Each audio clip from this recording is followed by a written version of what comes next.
This is Alexander Playtime Williams of PlayTimeCares.com. What's up, world? This is Alexander Playtime Williams of PlayTimeCares.com, giving you the full SmackDown recap from February 25th, 2016. This one was in Indianapolis, Indiana. Brian Saxton, Mauro Ranallo, and Jerry the King Lawler as your commentators. Started off, of course, with the Fastlane Triple Threat match recap, which, of course, Roman Reigns beat Dean Ambrose and Brock Lesnar.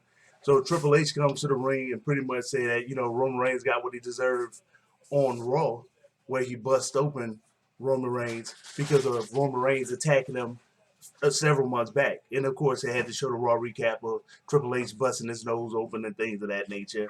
And then they showed a picture of Roman Reigns with his newly done facial reconstruction. And Triple H said that is the face of a humbled man. So he said he pretty much humbled him, and he's gonna beat an apology out of him, and beat tears out of him at WrestleMania. So they went to their first match. You had an 8-man tag team match. It was the Lucha Dragons, Neville, Dolph Ziggler versus the League of Nations.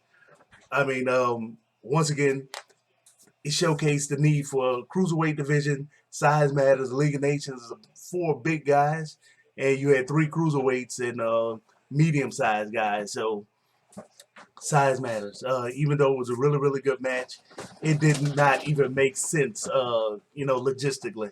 The League of Nations won that one. Sheamus kicked Neville head off his shoulder, got a pin victory, 3 out of 5 for that one. A good average match with some highlight moments in it. And then they cut away to Kevin Owens, pretty much cutting a promo saying that he wanted to give Dean Ambrose a Intercontinental title shot because Dean Ambrose took a beating from Brock Lesnar, and anybody that crazy to keep getting beat up by Brock Lesnar deserve a title shot. Then they informed him that, hey, he's not even here today. He's like, well, there's nobody else left that's worthy of a title shot. And the Big Show comes up and say, hey, face me. And he was like, no, I'm not facing you. He's like, you need to retire.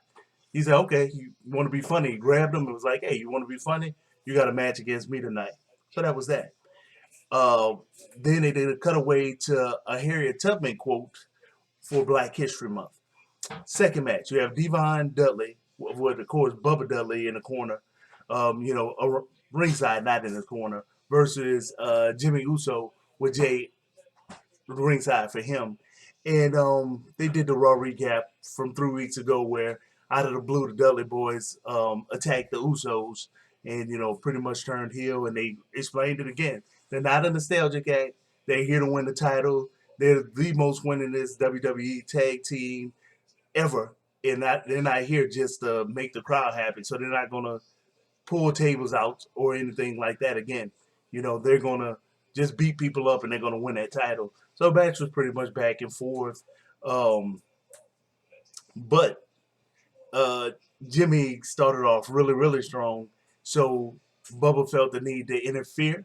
So he grabbed the table from underneath the ring, which called Jay to run around there. Bubba ran away. The referee saw Jay coming around after Bubba and told him to chill out. While his back was turned, Bubba knocked Jimmy off the rope. Boom. Devon was able to get a quick roll-up pin on him, and that was that. So essentially, that match was average match. Is about 2 out of 5. So then they did a Raw recap of Shane McMahon showing up on this last Raw, and actually the WWE universe exploding, and essentially wanting to take back control of Raw. And Vince McMahon told him no. And Shane was like, well, I pretty much hold all the cards. He's like, well, essentially, let's negotiate for it. You have one more match for all the marbles. If you can beat The Undertaker at WrestleMania in a Hell in a Cell match, then I give you, your controlling shares of Raw. But if you can't, then I get to control everything. And Shane McMahon, he actually accepted it. Didn't make much sense since you're the person that owns everything. Why would you, even gamble it? But, WWE writers have been garbage for several months consistently now. So go figure. He comes out of nowhere in pretty much a main event match for WrestleMania. Go figure. Then they did a cutaway to Y2J actually speaking to AJ Styles and saying that, hey, I've had chemistry with 5 other tag team partners that ended up getting tag team gold. We have that type of chemistry. Um, hey, what you want to do? Let's do it. And, AJ Styles was like, all right, we can do that. He said, well, let's wrestle the New Day tonight. And if we can get a win over them, then that catapults us to the top of the list. Maybe we can get a WrestleMania match. He's like, well, the New Day has 3 people. We only have 2. We need somebody else. Mark Henry comes in and say, hey, I want to be that other person. The New Day, they clown around too much, and they was trying to play me. It's like, if y'all don't try to play me, then I want to be a tag team partner.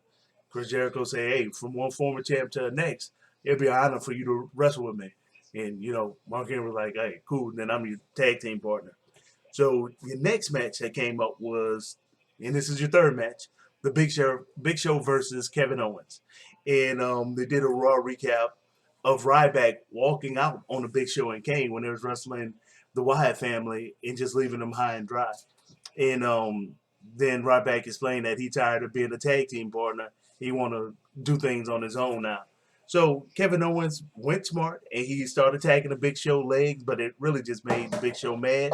He started just whooping up on Kevin Owens, but the Big Show was going for something like a superplex or something on Kevin Owens, and Kevin Owens was able to sneak out and then make the Big Show fall on the rope like that, hitting him that little special area, and then he fell out the ring. So Kevin Owens actually ended up getting a count-out victory over the Big Show. Match was a 2 out of 5, average match. Fourth match was Natalya versus Becky Lynch.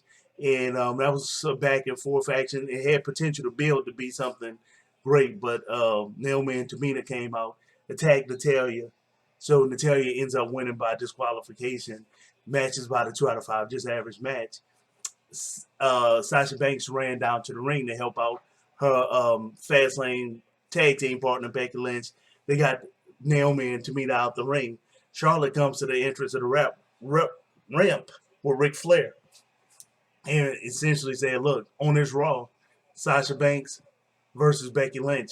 This is who's going to face me, the Divas champion, for WrestleMania. So that was pretty much that news. Fifth match, you have Heath Slater with the Social Outcast ringside versus R-Truth, Ron Killings. And since that's pretty much a handicap match, that the 4 people of the Social Outcasts are going to work together to beat R-Truth. Goldust comes down to the ring, and the crowd breaks out into Golden Truth chants. And, Goldust was like, hey, you hear that? And R-Truth was like, look, I don't need you down here. Say, look, I'm just going to stand in the corner.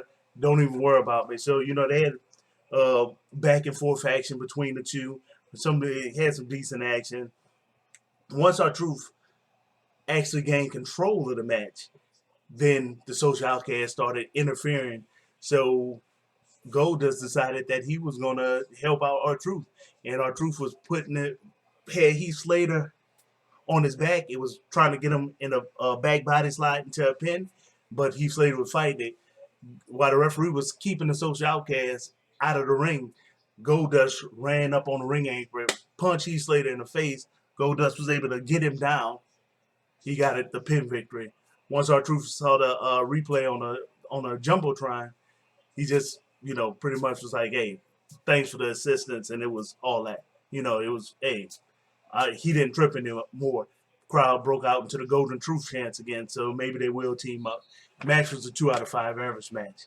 Then they did a Raw recap of Brock Lesnar and Paul Heyman explaining why Brock Lesnar attacked Dean Ambrose before the Raw even started, and he pretty much was saying, you can't you can't come over here and cause me to lose a match, go to WrestleMania and go unpunished. I had that match won, and an ambulance came in, and of course it was Dean Ambrose with a neck brace on.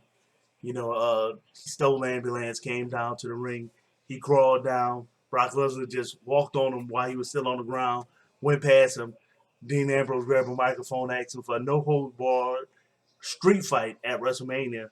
Brock Lesnar turned around, walked over to Dean Ambrose, picked him up, F5'd him, walked away. Paul Heyman grabbed the mic. He said, that's what he means when he said he accepts. So they're gonna have that match. And the sixth and final match was the New Day versus Chris Jericho, Y2J, AJ Styles, better known as Y2AJ now, and Mark Henry.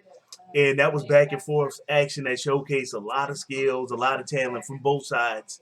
And Y2J decided he saw that AJ Styles was about to get nailed. So Y2J pushed him out the way and boom, took the lick himself, which allowed AJ Styles to reverse a move on Xavier Woods and put him in a calf crusher.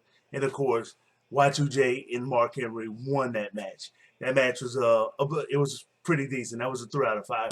Just an average match with a lot of good action in it. So follow me on everything, PlayTimeCares.com. Follow me, subscribe there. I'm Playtime Cares on everything. If you have a new program you want me to check out, let me know. I'll get on it and see if I can use it. Keep doing these thumbs up and these thumbs down. Keep leaving the comments. Hey, I like the interaction. Playtime out.